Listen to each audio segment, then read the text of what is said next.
All right. Welcome, everyone, to another episode of Cubs on Tap. I'm your host tonight, Cody. You can follow me on Twitter at Cody on Tap. And I'm joined by my good friend, as always, Juice. Follow me on Twitter at Juice on Tap. What's going on, man? How you feeling? Another win tonight? Feeling good? Another win. I hope I haven't been on the mic with you since you ate a whole, jar of mayonnaise. So It's been a while, right? yeah, no, it's nice to just the way our schedules work. Or so we were just talking about this before we went live.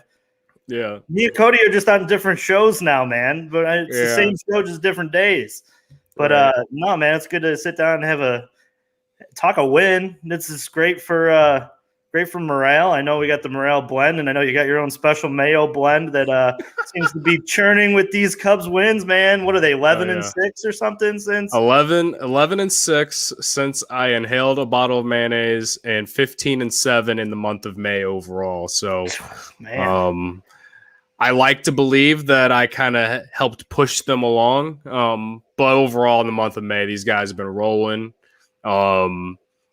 Tonight was one of those ones where I was like, all right, they scored early, and Trevor Williams looked like 2018 Trevor Williams, and there was never a doubt. Like, even when Ben Gamble decided to be a Cubs killer and get that double in the ninth inning, of course, Craig Kimbrell's on the mound, and Craig's been dirty Craig all season. Like, I don't know. It's just, this was one of the few wins this month where it's been like, we got this in the bag, like 5 innings in. Like, it was never a doubt. Quite literally never a doubt. And that's no joke. It's one of those that, like, you'd sit down to watch the game and you're like, all right, I'm going to get myself ready for 9 innings of pain, because like 1-run wins and 1-run losses just seem to be this team's MO, right? I mean, And then they score early and Trevor Williams just looks unhittable for 6+ innings, and you're like, all right, I'm just going to put my feet up, have a bowl of ice cream maybe, and just enjoy the fact that, my heart's not pounding out of my chest with every pitch. It's great. I'll say 2 things. It's great to watch them play good baseball, and it's also good to see them play good baseball against Pirates. Then that's a good shift, because they gave away some games early in April against this same team.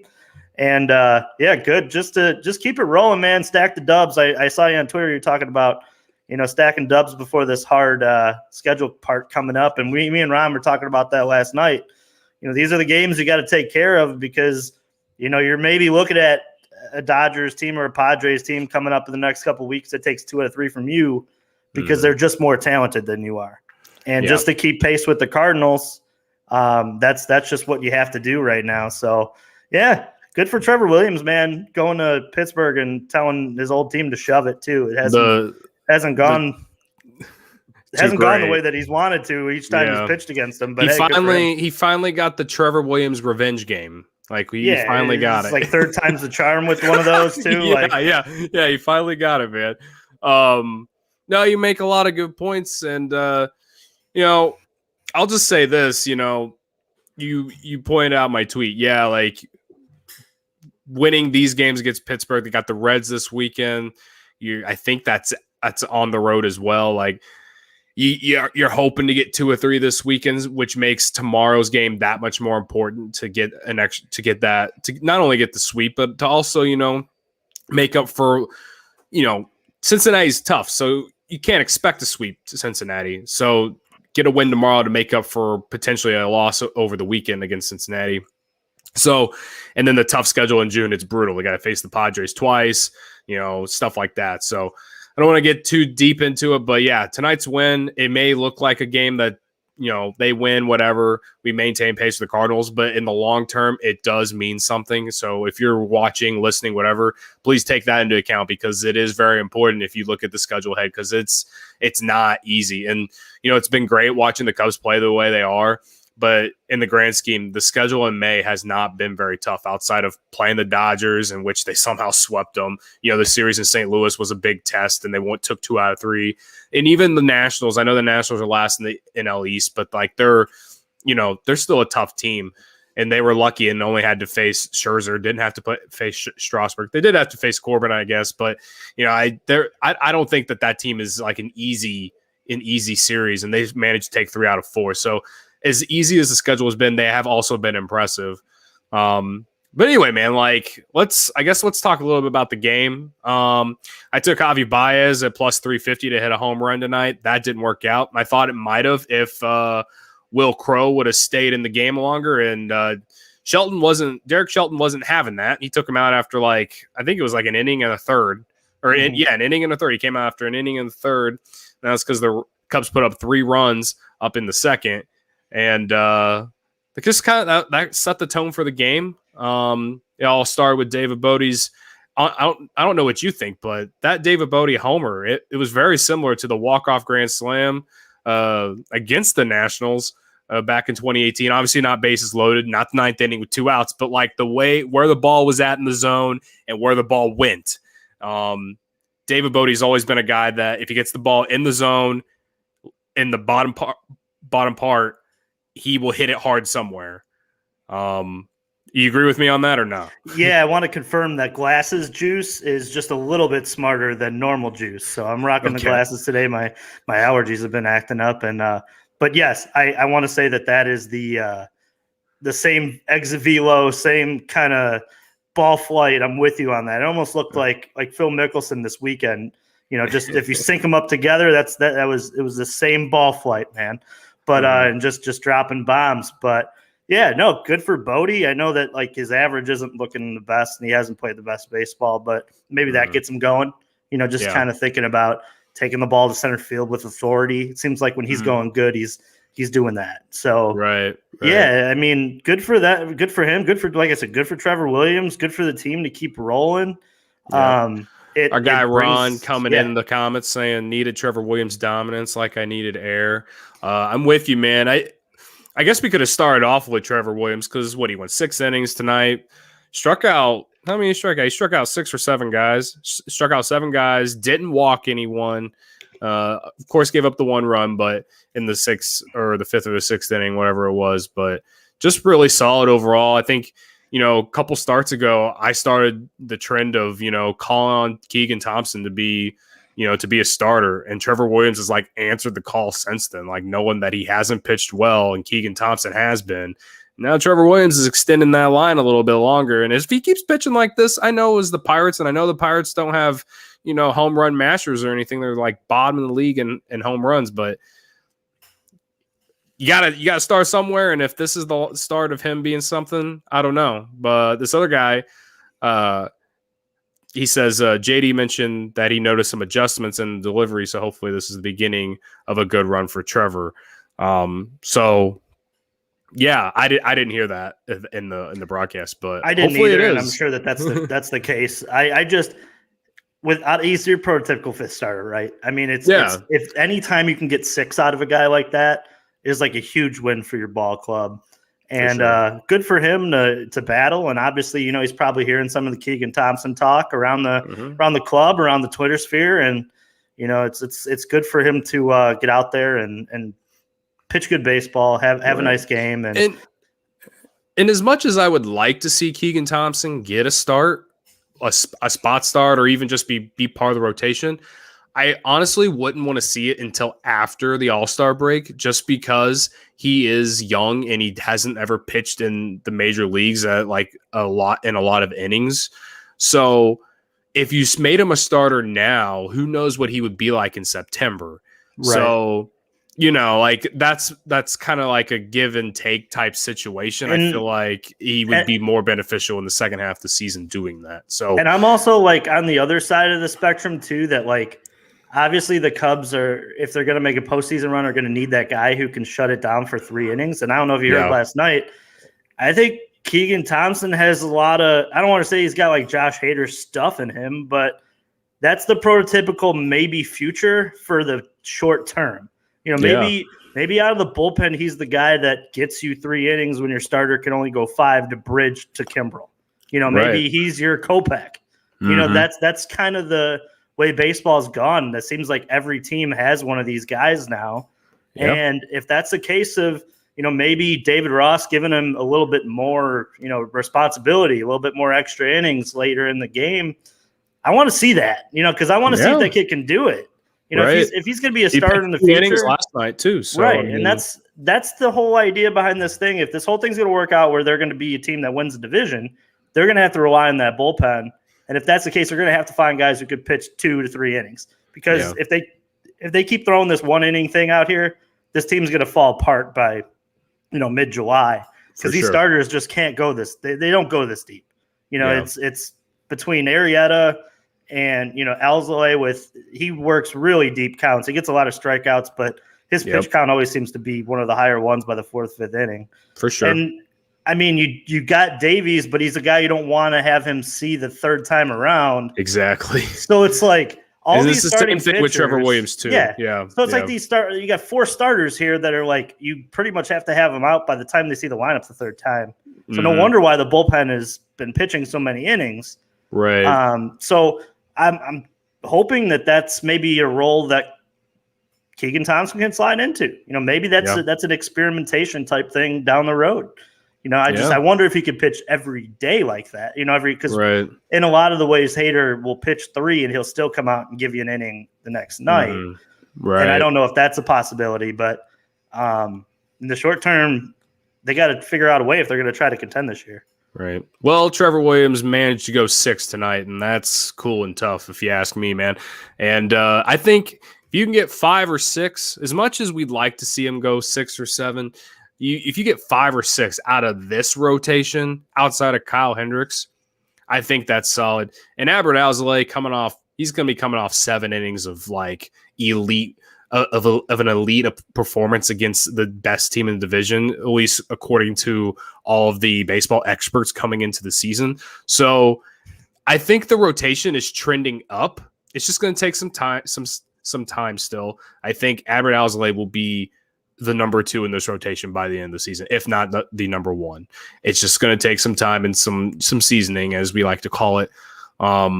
But yeah, again, Trevor Williams, great tonight. He's earned himself at least a couple more starts. And I commend him for rebounding, because it was tough to watch for a while, especially after that Detroit one, where he was going up against the worst offense in baseball, and he didn't even get through 2 innings. So glad to see him bounce back. But one guy that we haven't talked about, who I have in the caption on Twitter, is Chris fucking Bryant, man. Extend this man already. 2 RBI knocks tonight. Playing first base for Riz, who was out with low back tightness. This guy is just doing it all. We extend this man. Everyone who freaking said that this guy had peaked 4 years ago, whatever, they should all literally tie bricks around their feet and jump into Lake Michigan. That's what they should all do for being so disrespectful. That's what they should do, man. I will scream it the entire season, because I am enjoying every little bit of Chris Bryant as much as I can. I don't want to believe that the Cubs are going to trade him if they are in 1st or 2nd place in the division come late July, because this franchise is better than the fucking Pittsburgh Pirates or whoever else small market team, and is going to go for it, or at least try to win the division and then try to pay their guys this offseason. I think I summed it all up there. But and I start to think, like, why trade him now? What's the point? Because you're not going to get a package back that is worth the value that Chris Bryant's going to give you for the next 5 years. And I also don't think that the Cubs are going to be, if they do tear it down at least a little bit and try to rebuild on the run, I think it's a short 1.5 year type thing where they're good again real quick. So why mortgage, having a guy who's top 10 in baseball for, some lower end prospects? You see what got, the return was for some of these guys. Look at Nolan Arenado getting traded to the Cardinals. They got next to nothing and they had to pay. So it's like, what is the $50 million? Yeah. So like, what's at this point, like, Ricketts might as well just reach in the wallet and give this guy some cash, because he's played his way into getting another contract from the Cubs. He has. Yeah. The others, it would be absolutely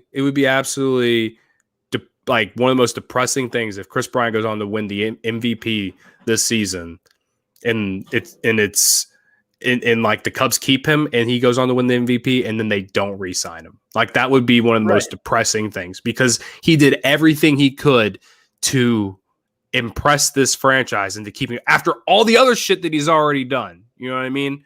The only you're right, way you're not going to get anything. Well, you mean you might get a top 50 prospect from someone, but I don't know who that would be. And like, and those don't all work out either. You know, I mean, that's like the only way I could see them trading him. They get a good package, but then before he leaves, they give him I'm going to call it the Kyle Fuller treatment. When Kyle Fuller was signed by Green Bay, they said, "All right, well, we're just going to match what they gave you because we want you back here." Mm-hmm. And maybe that's the move that Ricketts in the front office with the group says, "Hey, go out, try to win. If we're not, contending, I don't know what June looks like and what this team is going to be in the future, but go out, try to win. And when you are up for free agency this year, just keep us in mind because whatever you get, come back with a number and we'll match it. If not, give you a little bit more on top." So that's the only way I see that happening. But I mean, with that said too, he's got the hardest agent in baseball. You might as well just reach out to him now and go, "All right, what's the number? What do you need?" Because at this point, like, he's not down. He's not going to downtrend from the rest of the year. He's going to be this good all year because he's just showed he's healthy. Well, what's the point? I mean, and I don't even see how he would like decay, I guess as they would call it, as he gets older because you can put him in the outfield. And apparently he can play first base pretty well too. That double play him and Javi pulled tonight looked like Riz over there. You know what I mean? Like he can play anywhere right now. Both me and the DH is coming to the NL in the next couple years. Anyway. So what the hell does it matter? Exactly. Just you need a hitter for that. Exactly. It's and I know that Riz is aging, so I mean maybe they split. Maybe they split first base and they split DH there. But I don't know, man. Like the Cubs have way too, and everything's opening up, right? Like what a great time this is right now. The Cubs are playing winning baseball. We're going into Memorial Day. I'm going to get shit-faced all weekend, play some golf, have a great time at all these barbecues. I'm vaccinated. Everything's opening back up. Vibes are skyrocketing. Right. And Wrigley is going to be packed. The Bears just announced they're going to have full capacity for fans. Dude, there's just a pent-up aggression of not only people and happiness being at these ballparks, but dollars, man. People got money to spend. So if you're Tom Ricketts and you own all these different businesses around the park, bars and restaurants and hotels, dude, the money's going to be there, man. You're going to have one of the best years you ever had in 2021, 2022. So there's no biblical losses after this, man. It's only biblical gains. Right. So let's reach into the pocket and let's pay some players, man. And that's the thing about Chris Bryant. We haven't even talked about all the things that Chris Bryant does off the field and how he presents himself to the media and all of that stuff.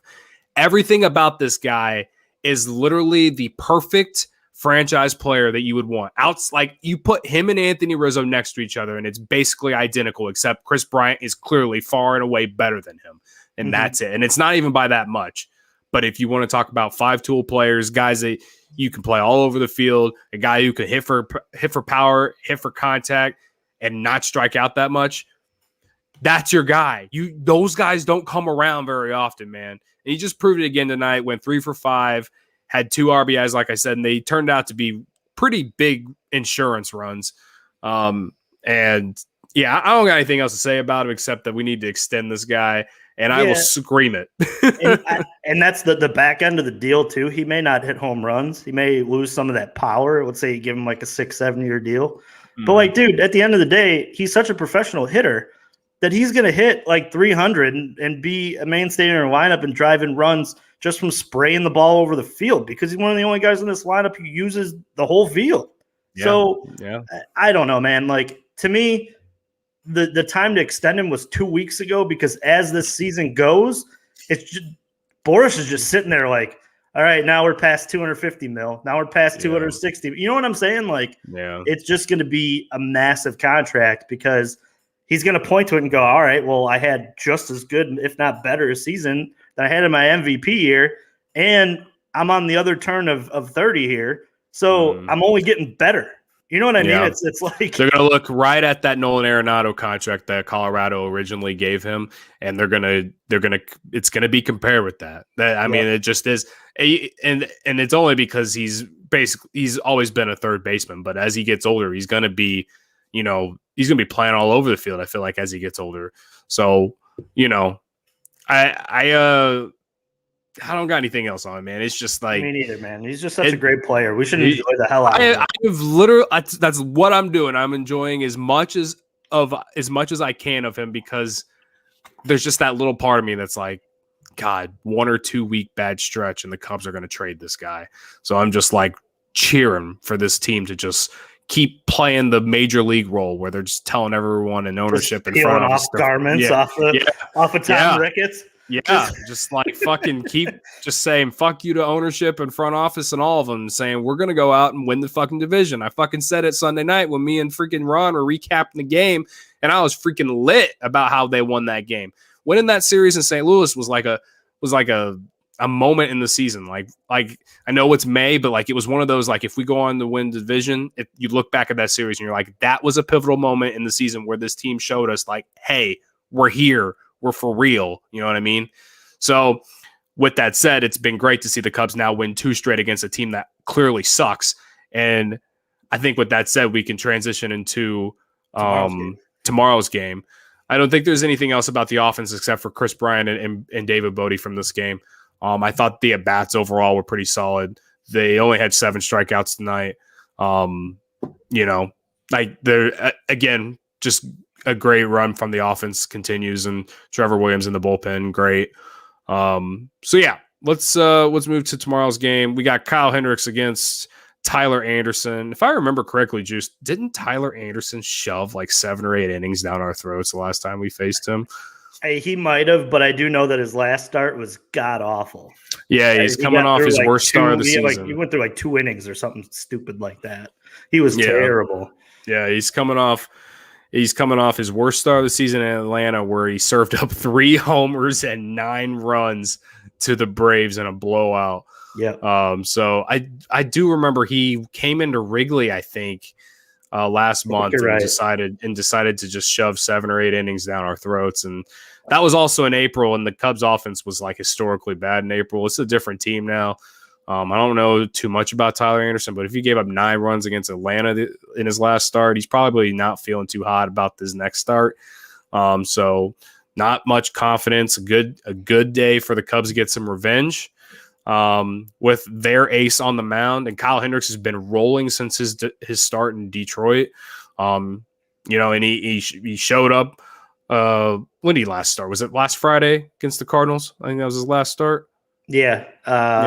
Yes. Yeah. And, and he's been pretty solid. He allowed 3 runs and 6 2/3 innings in that game.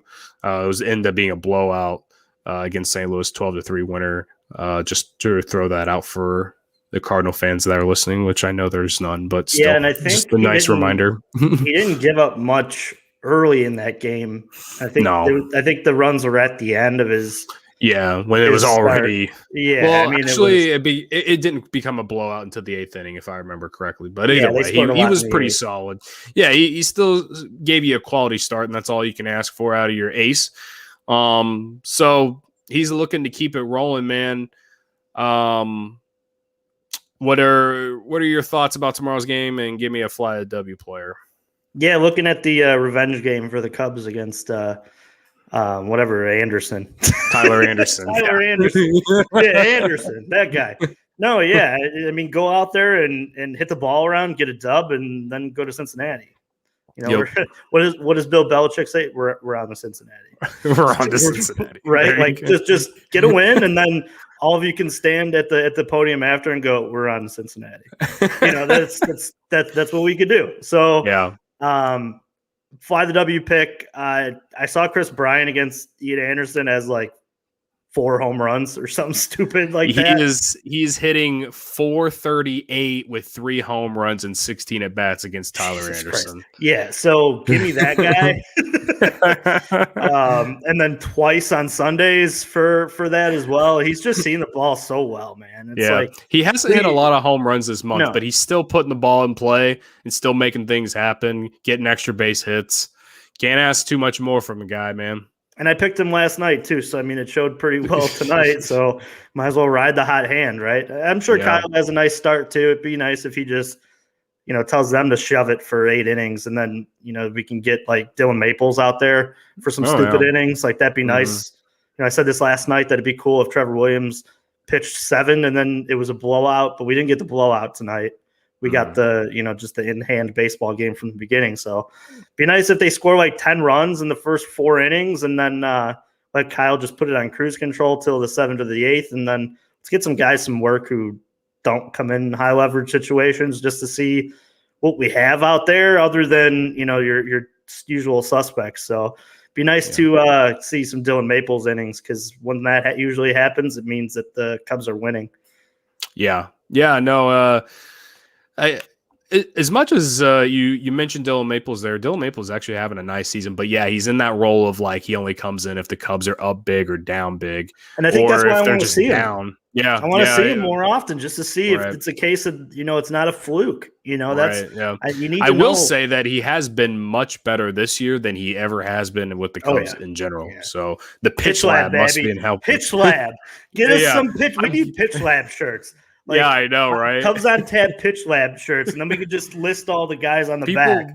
People used to make jokes about the damn pitch lab. This thing fucks, though. It's developing so many freaking arms for the Cubs, and it's like got me all giddy and has me so excited for the future. Keegan Thompson, like we talked about earlier, coming out of nowhere this year and just being a fucking guy that no one wants to face. Justin Steele, I know he's on the IL right now, but he's another one. Tommy Nance, the freaking 30-year-old long tenured minor league guy who's just decided to throw 98 now, and he's just fucking just fucking people. That's basically what he's doing. Jamming that big giant fastball swung down their throat. Yeah, man. Exactly. It's been freaking great to watch that guy pitch. Great. I'm telling you, man, this weekend it's gonna be it's beers, baseball, Memorial Day, pitch lab, baby. Give us some pitch lab. I need more and more pitch lab arms, man. Feed it to me. About. Feed it to me, yeah. Feed it, man. I've become addicted to the pitch lab arms. Anything that goes good in my life from here on out, I'm just going to say, it's pitch lab, man. Pitch lab. Made me do it. I love it.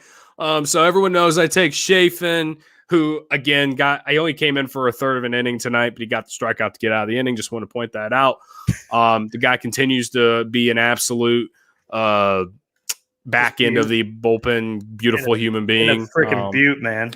Yeah, just the hair just continues to flow behind the hat, and he's just the guy. But if I did have to take an offensive player, if you're going to take Brian, I'll take Anthony Rizzo. He's going to be back from the lower back tightness, I assume. He's batted .389 against Tyler Anderson. He's got a homer against him too, and 18 at bats. So I like that. I do too. So I think both of our picks are really solid, man. And tomorrow I hope we come on here. We're at 28 minutes. I hope we come on here tomorrow, do the exact same thing all over again, because tonight's win was like, I think I've heard you say it on past shows, like just a boring win. Like it was just easy. Like there was never any anxiety or stress. That's what I want tomorrow, because I know there's going to be anxiety and stress against Cincinnati. That team is bad as it is. The Cubs always play down to their level, especially in Cincinnati. And Nick Castellanos is fucking one of the best players in the league right now. So is Jesse Winkler. And those guys are fucking the ball no matter who's throwing it right now. So we got to get tomorrow's win. That way we can afford a loss against Cincinnati this weekend. And hopefully take 2 or 3 against them. But before we get there, man, like we just got to focus and get tomorrow's win, and stay on the Cardinals' heels, because I know they won today. Fucking White Sox couldn't help us out, but at least they helped us get to a half game. I'll give them that much.